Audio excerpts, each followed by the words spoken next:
Welcome to the summary of Episode 12, In an Instant. April 10th, 2017. Aboard the satellite headquarters, the team is convened to discuss Kid Flash, Lagoon Boy, Wonder Girl, and Beast Boy alerting New Genesis to the danger posed by Darkseid and Blackfire.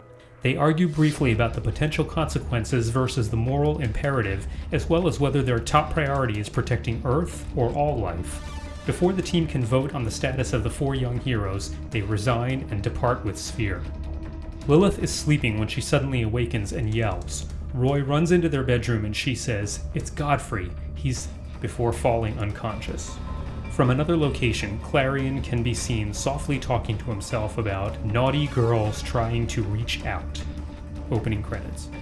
On New Genesis, in the floating capital city, Supertown, Highfather and Lightray are coordinating the evacuation of the planet's western hemisphere, where they expect the attack.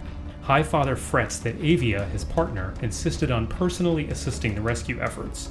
Seraphan monitors the perimeter of the planet and confirms that Blackfire starships have just appeared on the radar. In a dry lake on New Genesis, Viken urges his comrades to hurry as they send the last of the area's children through a boom tube. Dreamer can't find Big Bear, and Moonrider says he went after some scared children that ran away. Viken says they're running out of time as Seraphan radios that Blackfire's starships are almost in position. On Earth, backstage at Godfrey's show, Booster Gold prepares Black Canary for her live interview by reviewing her talking points to the pre-arranged questions. Booster urges her not to be nervous and says he'll be in the audience. On New Genesis, Orion sternly and swiftly evacuates one group of purple marsh dwellers. When an adult tries to sneak past him, Orion roughly shoves him. He reminds them that only children are being evacuated to Supertown, but the adult bitterly states that Orion is also an adult. Orion haughtily confronts the man, but Lightray calms him down by radio and urges him to finish quickly. A parent sadly hands her baby to her young child. Godfrey greets Canary warmly and wishes her a good show, then the live taping begins. After revving up the audience, Godfrey introduces Black Canary and they sit down. Godfrey tells the audience that he had questions prepared, but he's going to throw them out and wing it. Canary is livid. Viken insists that they leave immediately despite Dreamer's protests. Big Bear suddenly appears with 3 children on his back, and the group escapes through the boom tube just in time. As the show continues, Godfrey lasers in on the Phantom Zone disaster, Wonder Woman's reported attacks, and Captain Atom's supposed rampage. Every time she tries to answer, Godfrey twists her words and the audience roars with approval. Seraphan confirms that Blackfire's fleet is now in place and that they must rocket Supertown out of the planet's orbit to safety. Highfather radios Avia to return immediately. Lightray suddenly announces that the dreaded War World is now approaching New Genesis from the planet's eastern side. Horrified, Highfather realizes that the entire planet is now threatened. In a forest in New Genesis, Avia sees the boom tube starting to close. She spots a being who humbly bows before the Queen and says he is called Forager. Highfather frantically yells at Avia to enter the narrowing boom tube, and Forager begs her to save herself. As she whispers, "I love you, Isaiah," over the radio, she shoves Forager through the boom tube and it closes. Godfrey delivers the coup de grace by asking if there is any real difference between the League and the so-called villains they fight. Before Canary can answer, he cuts to commercial. Barely restraining her anger, she furiously whispers that he is a snake. He reassures her that it's good television. An assistant informs Canary that she has a private phone call in her dressing room. The caller said it was League business. Godfrey tells her she has time to answer it quickly, so she walks off in a daze to her dressing room and shuts the door. Highfather screams in anguish as the War World and Blackfire's fleet begin firing into the planet's core. Orion quietly tells his father that Supertown must launch or the city will be destroyed along with the planet. Highfather nods and Orion orders the launch. Forager waits meekly in the corner of the room. Highfather stoically watches as Supertown moves further away from New Genesis. Scenes show different parts of the planet, including a peaceful-looking Avia, and the planet finally explodes. The assistant knocks on Canary's dressing room door and tells her it's time to go back. Canary seems much calmer as she walks on the set, and when the cameras roll again, she breezily responds to Godfrey's taunts. She offers to show off one of her fighting moves, which she calls the head turner. Surprised and delighted at her different attitude, he stands.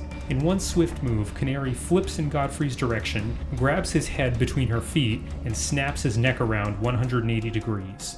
As his dead body hits the floor with a thud, the audience gasps and Canary smiles as she walks off the stage. The audience screams and begins a panicked exodus from the studio. Booster sits there in shock. In the closer, back on Apocalypse, Bernadette approaches Darkseid to let him know that Blackfire's fleet has collected the agreed-upon number of slaves and departed. Darkseid comments that it was a heavy price, but worth it to finally see the destruction of his hated enemies. Bernadette adds that Godfrey is also dead, according to plan. A nervous Calabac enters and reluctantly tells his father that their interstellar network reported that Supertown escaped the destruction of New Genesis. Darkseid's eyes glow for a moment in anger before he turns around and disintegrates Calabac. He tells Bernadette to set up a meeting with Blackfire. So just a few comments on the 12th episode. In this episode, no one's plans unfold as expected. It's rare that we see Darkseid angry, but in this episode he learns Highfather and the other new gods escaped the destruction of New Genesis. Everyone probably thought Calabac was the best one to deliver that message, being Darkseid's son and all, but it didn't matter. Darkseid literally shot the messenger. Between this, Godfrey, and wiping out a planet, we truly begin to understand the depths of Darkseid's evil. Nobody should be shocked that Godfrey went back on his word and began firing lowbrow questions at Black Canary, but Godfrey probably never expected to be betrayed by Darkseid, who clearly considered him disposable and somehow implemented a plan to sacrifice him to further damage the League's reputation. We will find out why Black Canary killed a celebrity on live TV, which doesn't seem like a heroic thing to do. The problem with having characters with precognitive abilities is that it's an inherent impediment to plot development if they know what's going to happen. So when Lilith gets a flash of Godfrey's true nature, I had Clarion sense it and shut her down. This will continue to happen periodically to prevent Omen from predicting everything.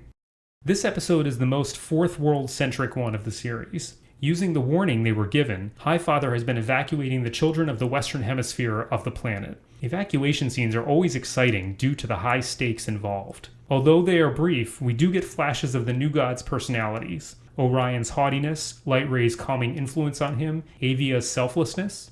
What Highfather did not anticipate was the war world, and he is forced to watch his entire planet get destroyed. On top of that, he loses his wife when she sacrifices herself to save Forager, who is usually regarded as one of the bugs, a species of low regard.